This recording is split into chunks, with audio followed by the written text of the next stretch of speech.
Hook, wait, don't move. You think this is weakness, don't you? Two people standing still.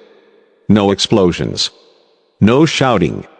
No visible force. But real power doesn't always look like destruction. Sometimes it looks like silence. Because in this moment, something far more dangerous is happening. Not a clash of bodies, a convergence of will. Energy isn't being released. It's being transferred. Controlled. Refined. And if you can't sense it, then you've already underestimated it. Stillness. Contact. Focus. This is the point where strength stops being physical and becomes absolute. Part 1. The moment that looks like nothing. Look closely. To an outsider, nothing is happening. No flashing light. No violent shockwave. No dramatic movement. Just two figures standing. Connected.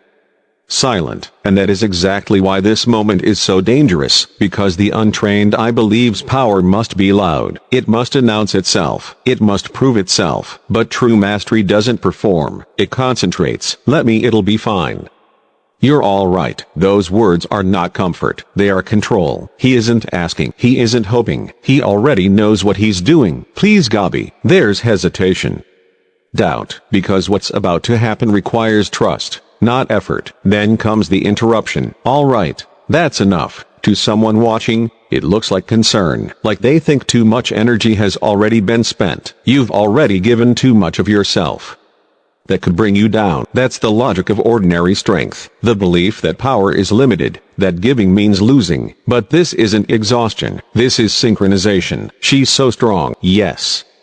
Not because she's fighting, because she's allowing the process. Earlier, he said, I'm your ally, but now he corrects himself. That word is too shallow. You and I share something deeper than that. This is no longer cooperation. This is resonance. Two forces aligning so precisely that resistance would actually break the flow. If you refuse, then try pushing me away. And suddenly the realization hits. Wait, what?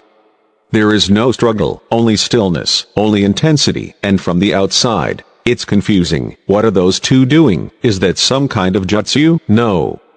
It's not a technique meant to attack. It's something far more rare. Through contact, their energy begins to circulate. Not forcing.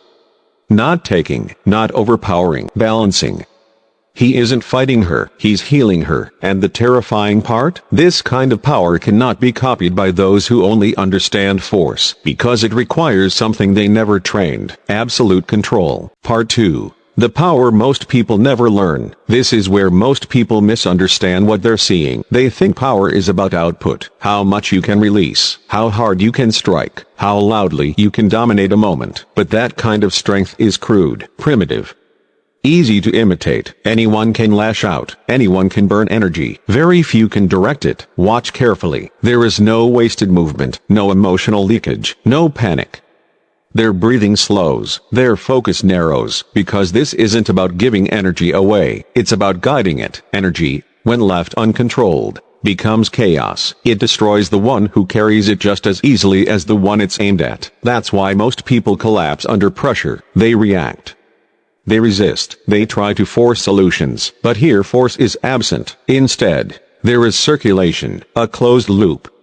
What flows out returns. What is shared stabilizes. This is why he asked her to trust him, not because she was weak, because this process only works when resistance disappears. The moment she stopped fighting it, the imbalance corrected itself. From the outside, it looks like they're doing nothing. Inside that silence, however, everything is changing. Pain is being redistributed. Damage is being neutralized. Strength is being recalibrated. No spectacle.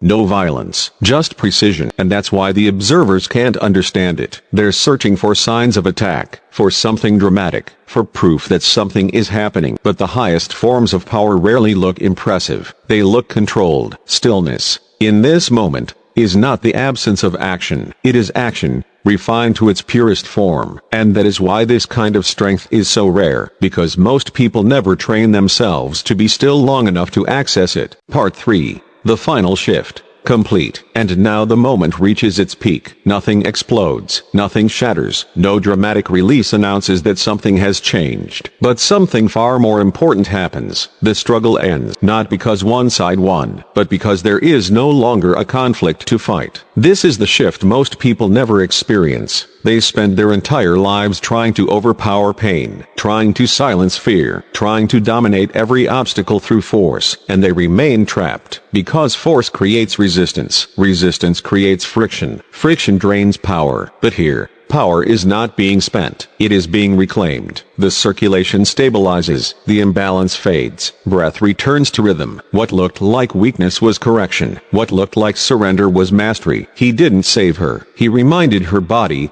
her mind, of its own strength. That is why this connection is deeper than alliance. An ally stands beside you in battle, but someone who can steady your energy stands within the storm with you. No noise.